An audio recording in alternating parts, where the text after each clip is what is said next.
Okay, நம்ம போன கிளாஸில் 18, 19 முக்கியமான ஈவெண்ட்லாம் பார்த்துட்டு வந்தோம். அதில் ரிமைனிங் இருக்கிறத இப்போ பார்த்துடலாம். ஓகேங்களா? ஓகே. முதலமைச்சருடைய திறனறிவு தேர்வு. முதலமைச்சர் திறனறிவு தேர்வுன்றது 10வது படிக்கிற ஸ்கூல் பசங்களுக்கு வைக்கிறாங்க.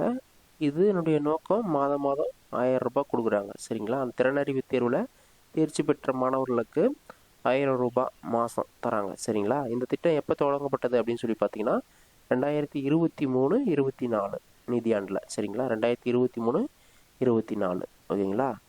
ஓகே. நெக்ஸ்ட் பாருங்கள். தமிழ்நாடு $1 ட்ரில்லியன் பொருளாதார இலக்கு. தமிழ்நாடு $1 ட்ரில்லியன் பொருளாதார இலக்கு எந்த ஆண்டுங்க? எந்த ஆண்டுன்னு சொன்னால் 2030. சரிங்களா? இதுவும் நம்ம ஏற்கனவே நம்ம பார்த்த ஈவெண்ட்டு தான். சரிங்களா? அதனால தான் திரும்ப திரும்ப நீங்கள் நியூஸ் பேப்பர் படிக்கும்போது பார்த்த ஈவெண்ட்டே திருப்பி வந்துகிட்டே இருக்கும். அதனால் நீங்கள் நோட்ஸ் எடுத்து வச்சு தனியாக படிக்கணும்னு அவசியம் இல்லை. ஜஸ்ட் நீங்கள் ரீட் பண்ணிட்டு போனாவே போதுமானது. சரிங்களா? ஓகே. அதுக்கடுத்து ஈவெண்ட் பாருங்கள். 100 ஜிகாவாட். இதுவும் நம்ம ஏற்கனவே பார்த்துருக்குறோம். இருந்தாலும் திரும்ப வந்ததால் தான் நம்ம இதை எடுத்து கொடுக்குறோம். 100 ஜிகாவாட் அணுசக்தி உற்பத்தி இலக்கு. 100 ஜிகாவாட் அணுசக்தி உற்பத்தி இலக்கு இந்தியாவில் பார்த்தீங்கன்னா எந்த ஆண்டுன்னு சொன்னால் 2047. 2047. சரிங்களா? ஓகே. அதுக்கடுத்து பார்த்தீங்கன்னா ரொம்ப முக்கியமான ஒரு திட்டம், மாதவிடாய் சுகாதார திட்டம். மாதவிடாய் சுகாதார திட்டம் தமிழ்நாடு அரசு தான் கொண்டு வந்திருக்குது. கிராமப்புறத்துலேயும் நகர்ப்புறத்துலேயும் மாதவிடாய் சுகாதாரத்தை மேம்படுத்துவதற்காக இது கொண்டு வரப்பட்டது.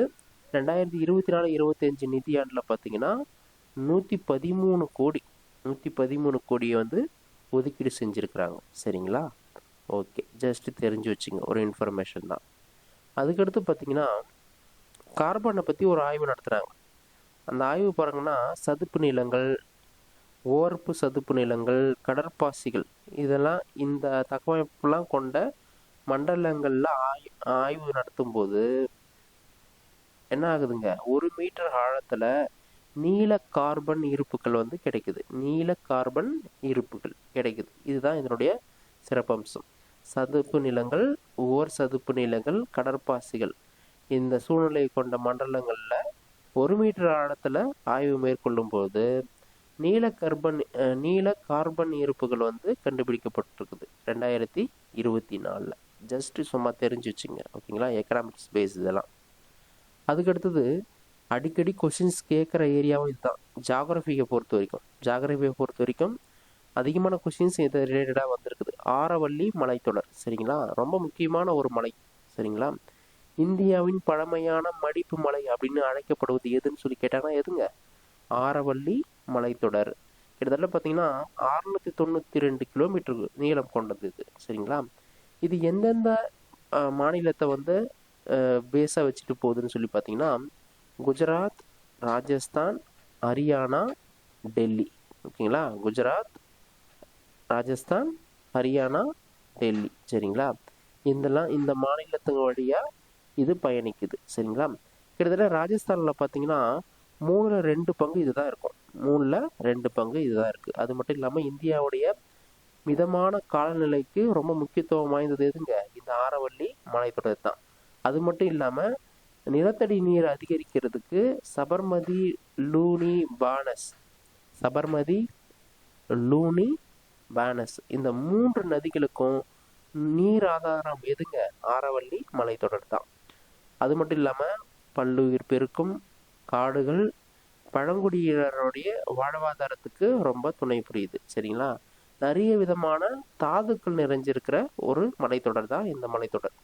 மணற்கற்கள் காணப்படுது, சுண்ணாம்பு காணப்படுது, கிரைனைட்டு, துத்தநாகம், தாமிரம், தங்கம், டங்ஸ்டன், இது போல அதிகமான தாதுக்கள் காணப்படுகின்ற ஒரு மலைத்தொடர் தான் இந்த ஆரவல்லி மலைத்தொடர். சரிங்களா?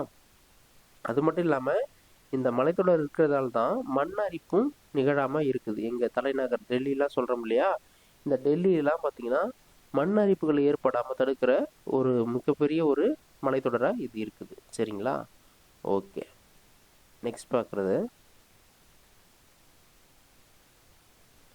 உலக அளவில் ஊக்க மருந்து விதிமீறல்களில் டோப்பிங் அஃபெண்டர் இதில் பார்த்தீங்கன்னா இந்தியா எத்தனாவது இடங்க? Third place. எத்தனாவது இடங்க? Third place. உலகளவு ஊக்க மருந்து விதிமீறல்கள் அதில் பார்த்தீங்கன்னா இந்தியா தொடர்ந்து 3வது இடத்துலையே இருக்குது. சரிங்களா? ஓகே. விதிமீறல்லாம் மீறுறாங்க இல்லையா சில விளையாட்டுகளில், அந்த அடிப்படையில் இதை வெளியிடுறாங்க. சரிங்களா? ஓகே. சரி, இந்த ஊக்க மருந்து விவகாரத்தில் இந்திய அரசு என்னென்ன முன்முயற்சிலாம் செஞ்சுருக்குதுன்னு பார்த்தீங்கன்னா 2022 ஒரு சட்டத்தை கொண்டு வந்திருக்கிறாங்க. தேசிய ஊக்க மருந்து எதிர்ப்பு சட்டம். தேசிய ஊக்க மருந்து எதிர்ப்பு சட்டம் எந்த ஆண்டு? 2022. ஜஸ்ட் தெரிஞ்சு வச்சுங்க. இதெல்லாம் வந்து சுகாதார பேஸில் யூனிட்டு எக்கனாமிக்ஸ் பேஸ்லேயே சுகாதாரம்னு ஒன்று இருக்குது. அதில் ரொம்ப முக்கியமான ஈவெண்ட் இதெல்லாம். அதே போல் உலகளவிய கண்டுபிடிப்பு குறியீடுன்னு சொல்லி ஒன்று வெளியிட்டாங்க. அதில் பார்த்தீங்கன்னா இந்தியாவுடைய ஒவ்வொரு விஷயத்துலையும் எந்தெந்த இடத்துல இருக்குது அப்படின்றத சொல்லியிருக்காங்க. சரிங்களா? இந்த உலகளவிய இந்திய கண்டுபிடிப்பு, அதாவது உலகளவிய கண்டுபிடிப்புகளில் இந்தியா வந்து எந்த இடங்க? 38வது இடத்த இருக்குது. 38. உலகளவில் கண்டுபிடிப்பு குறியீடில் 38ஆவதும், ஆராய்ச்சியில் வெளியிடுற அமைப்புகளில் பார்த்தீங்கன்னா 3வது இடத்துலையும், நெட்வொர்க் தயார்நிலை குறியீடில் 49வது இடத்தையும், அறிவுசார் சொத்துரிமை தாக்கங்களில் 6th பிளேஸ்லையும் இருக்குது. சரிங்களா? ஆராய்ச்சி வெளியீடுகளில் 3rd பிளேஸ், நெட்வொர்க் தயார் நிலையில் 49, அறிவுசார் சொத்துரிமை தாக்கங்களில் 6வது, உலகளவில் கண்டுபிடிப்புகளில் 38வது இடம். சரிங்களா? ஜஸ்ட் தெரிஞ்சு வச்சுங்க. ஓகேங்களா? ஓகே. நெக்ஸ்ட் பாருங்கள். ஆப்ரேஷன் விஜய் அப்படின்னு சொல்லிட்டு 1961 நடந்துச்சு. அதாவது பார்த்தீங்கன்னா போர்ச்சுகீசியர்கள் இருக்காங்க இல்லையா, போர்ச்சுகீசியர்லேருந்து கோவா வந்து சுதந்திரம் பெற்றது. அந்த சுதந்திரம் பெற்ற டிசம்பர் 19 தான் நம்ம என்ன சொல்கிறாங்க, ஆப்ரேஷன் விஜய்னு சொல்லி அவங்க கொண்டாடிட்டுவாங்க. விடுதலை நாள், கோவா விடுதலை நாள் டிசம்பர் 19. ஆப்ரேஷன் விஜய்னா இதுதான். ஓகேங்களா? 1961. சரிங்களா? 1961 தான் என்ன பண்ணுறது, கோவா வந்து போர்ச்சுகீசியர்களிடமிருந்து விடுதலை பெறுகிறது. சரிங்களா? ஓகே. நெக்ஸ்ட் பாருங்கள். அத்தியாவசிய பொருட்கள் சட்டம் 1955. அத்தியாவசிய பொருட்கள் சட்டம் எப்போ? 1965. அதுக்கடுத்து பார்த்தீங்கன்னா கார்பெட் புலிகள் காப்பகம். கார்பெட் புலிகள் காப்பகம் எங்கே இருக்குது? கார்பெட் புலிகள் காப்பகம் உத்தரகாண்ட். சரிங்களா? அதுக்கடுத்து ஒரு விருது ஒன்று பாருங்கள். விருதில் பார்த்தீங்கன்னா பாரதிய தலித் சாகித்ய அகாடமி விருது. பாரதிய தலித் சாகித்ய அகாடமி விருது. இது பார்த்தீங்கன்னா பாபு ஜெகஜீவன் ராமாவால் ஏற்படுத்தப்பட்டது 1984. 2025க்கான விருதை யார் பெற்றிருக்காருன்னு சொன்னால் கவிமணி என்ற ஒரு டாக்டர் வந்து பெற்றிருக்காரு. அவர் எந்த ஊரை சார்ந்தவர் சொன்னால் சென்னை. என்ன ஊருங்க? சென்னை. சரிங்களா? நெக்ஸ்ட்டு பாருங்கள். பரம்வீர் சக்ரா அப்படின்னு சொல்லி நீங்கள் கேள்விப்பட்டிருப்பீங்க. இது ஒரு விருது தான். 1950 ஜனவரி 26 ராஜேந்திர பிரசாத் இருக்கார் இல்லையா, ராஜேந்திர பிரசாத்தால் வழங்கப்பட்டது தான் அந்த பரம்வீர் சக்ரா விருதுகள். 1950 ஜனவரி 26 அறிமுகப்படுத்தப்பட்ட ஒரு விருது பரம்வீர் சக்ரா. ரொம்ப முக்கியமான ஒரு விருது. சரிங்களா? ஓகே. தொடர்ந்து திரும்ப திரும்ப நீங்கள் கேளுங்க. நியூஸ் பேப்பர் கண்டிப்பாக நீங்கள் படிக்கணும். அதனுடைய பெனிஃபிட்டு நீங்கள் படிக்க படிக்க உணர்ந்துக்குவீங்க. ஓகேவா? ஓகே நண்பர்களே, தேங்க்யூ.